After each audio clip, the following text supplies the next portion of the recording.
नेपालको राजनीतिमा अहिले एउटा सम्भावित भिडन्तको चर्चा निकै गरम छ। त्यो हो झापा 5 निर्वाचन क्षेत्र।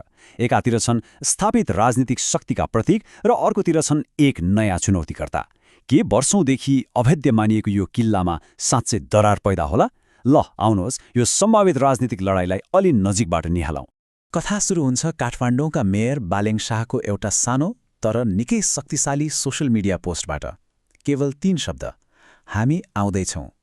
तर यतिले नै देशको राजनीतिमा एउटा तरङ्ग ल्याइदियो र अनेक अड्कलबाजी र बहसलाई जन्म दियो। त्यसो भए मुख्य प्रश्न नै यही हो कि यो पोस्ट नेपालका एक सबैभन्दा शक्तिशाली राजनीतिक हस्ती केपी शर्मा ओलीलाई उनकै गृह क्षेत्रमा चुनौती दिने सङ्केत हो? के यो एउटा सानो पोस्ट ठूलो राजनीतिक भूकम्पको पूर्व सङ्केत हुन सक्छ?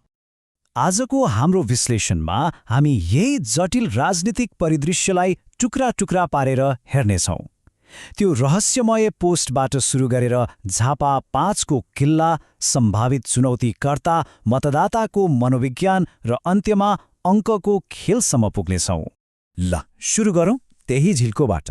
त्यो एउटै पोस्ट जसले एकाएक झापा 5 लाई राष्ट्रिय राजनीतिको केन्द्रमा ल्याइदियो।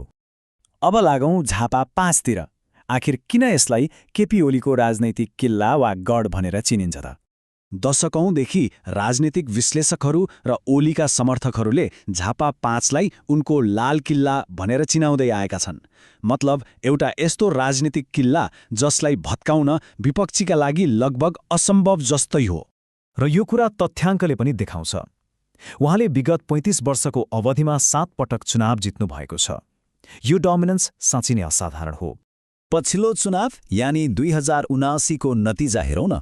उहाँले 52,000 भन्दा बढी मत ल्याउनुभयो, जबकि उहाँको सबैभन्दा नजिकको प्रतिस्पर्धीको मत 23,000 मात्रै थियो।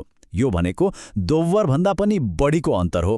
र कुरा यति मात्रै होइन, उहाँको समर्थन कति बलियो छ भने पछिल्ला 2 चुनावमा त उहाँका सबै विपक्षीहरूको भोट जोड्दा पनि उहाँको भोट बराबर पुगेको छैन। उहाँले लगातार 50% भन्दा बढी मत ल्याएर जित्दै आउनुभएको छ। अब पालो आयो सम्भावित च्यालेन्जरको, बालेन्द्र शाह। उहाँ एक बिल्कुलै फरक राजनीतिक शक्तिको प्रतिनिधित्व गर्नुहुन्छ, जसलाई डिस्रप्टर पनि भन्न सकिन्छ। यी दुई व्यक्तित्व बीचको भिन्नता हेरौँ त। उमेरमा, राजनीतिक आधारमा र अनुभवमा आकाश पातालको फरक छ। एउटा पुस्ताको अन्तर छ। र अर्को रमाइलो तथ्य के छ भने यदि झापा 5 मा भिडन्त भइहाल्यो भने दुवैजनाले आफैलाई मत दिन पाउने छैनन्, किनकि उनीहरूको मतदाता नामावली त्यहाँ छैन। ल उम्मेदवारको कुरा त भयो, तर चुनाव जित्ने त आखिर मतदाताले हो।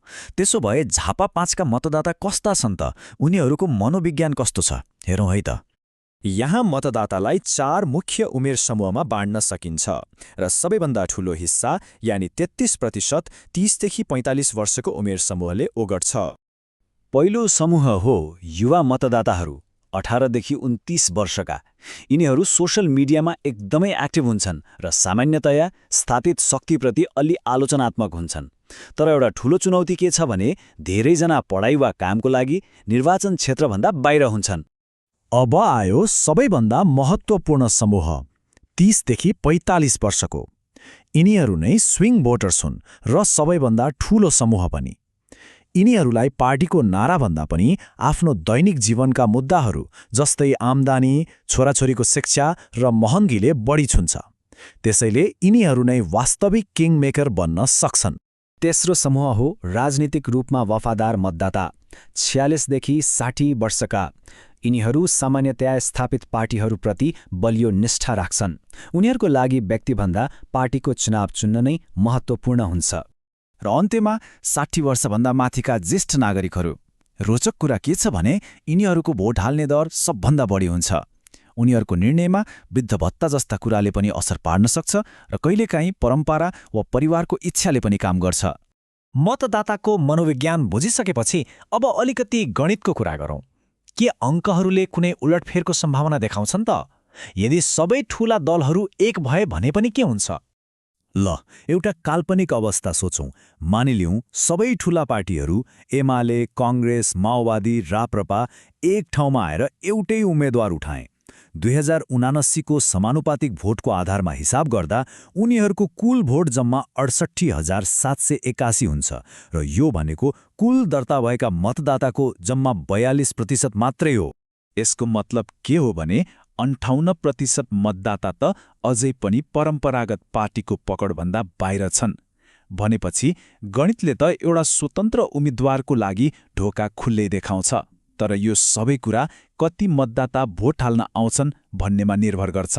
त्यसो भए यो सबै विश्लेषणपछि हामी के निष्कर्षमा पुग्न सक्छौं? यो सम्भावित प्रतिस्पर्धाले आखिर के सङ्केत गर्छ? के यो नेपाली राजनीतिको लागि एउटा पुस्तागत चौबाटो हो? त्यसैले यो सम्भावित चुनावलाई केवल दुई व्यक्ति बीचको प्रतिस्पर्धाको रूपमा मात्र हेर्नु हुँदैन। यो त राजनीतिक शैली र युगहरूको टकराव हो। एकातिर छ दशकौंको राजनीतिक अनुभव र बलियो पार्टी सङ्गठन, अर्कोतिर छ नयाँ राजनीतिको आकर्षण, र बीचमा छन् मुद्दामा भोट हाल्ने स्विङ भोटर्स। अन्तमा यो सम्भावित भिडन्तले नेपाली राजनीतिको भविष्यबारे एउटा ठूलो र गम्भीर प्रश्न छोडेर जान्छ। अबको बाटो कतातिर मोडिन्छ? पार्टीको चुनाव चिन्हप्रतिको पुरानो वफादारीतिर कि नयाँ आवाजहरूको खोजीतिर? यसको जवाब सायद झापा 5 को मैदानले नै देला।